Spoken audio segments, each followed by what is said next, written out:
मनोजदादा जरांगे पाटलांचं 6व्यांदा उपोषण सुरू आहे आणि त्याच धर्तीवर राज्याचे मुख्यमंत्री एकनाथजी शिंदेसाहेब सोलापूरला येत आहेत। मराठा क्रांती मोर्चाच्या वतीनं मनोजदादांच्या सभेचं आयोजन आम्ही करणारी ही सगळी मंडळी आहे। आम्ही सगळेजण मिळून ज्या दिवशी राज्याचे मुख्यमंत्री इथे येतील त्या दिवशी आम्ही त्यांना निवेदन करतोय की मनोजदादांचं उपोषण हे लवकरात लवकर संपलं पाहिजे, त्याच्याकडे गांभीर्याने या सरकारने बघितलं पाहिजे।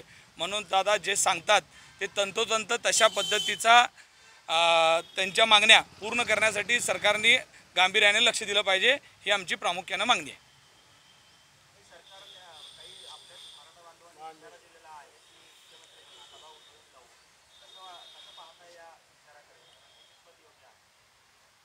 काल सोलापूरमध्ये घोषित मराठा समन्वयक माऊली पवार जे महाविकास आघाडीचा अजेंडा चालवत आहेत, लोकसभेत घेतलेलं टेंडर अजूनसुद्धा विधानसभेपर्यंत न्यायचं आहे, या दृष्टिकोनातून ते काल सांगत होते की राज्याचे मुख्यमंत्री सोलापुरात येत आहेत, त्यांना आम्ही पाऊल ठेवू देणार नाही।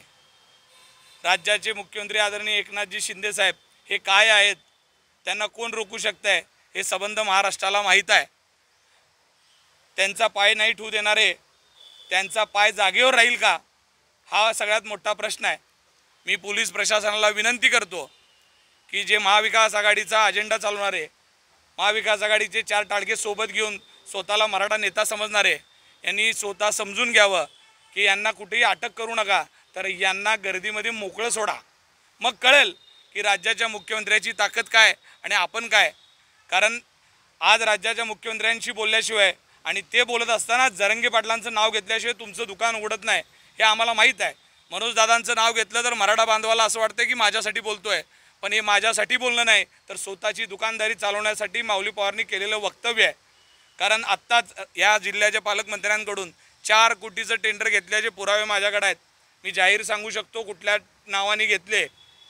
याच शहर उत्तरच्या आमदारांचे पाय धरून कशा पद्धतीनं बायकोला स्वतःच्या त्यांच्या संस्थेत कामाला लावण्याकरता विनवण्या केल्या आणि मराठा समाजाचा मी नेता आहे, मग मला काहीतरी केलात तर समाजाची मतं तुम्हाला मिळतील, अशा पद्धतीचं वातावरण तयार करून फायदा घेणाऱ्यांनी एकनाथजी शिंदे साहेबांवर बोलण्याची ताकद दाखवू नये। आपण काय आहोत आपल्या लायकीत राहून बोलावं, कारण आपल्यासोबत असलेली माणसं ही कधी निघून जातील आणि आपण कधी उघडे पडाल हे लक्षात येणार नाही। कारण आपल्याला असं वाटतं की हा समाजाची भूमिका आहे, ही समाजाची भूमिका नाही।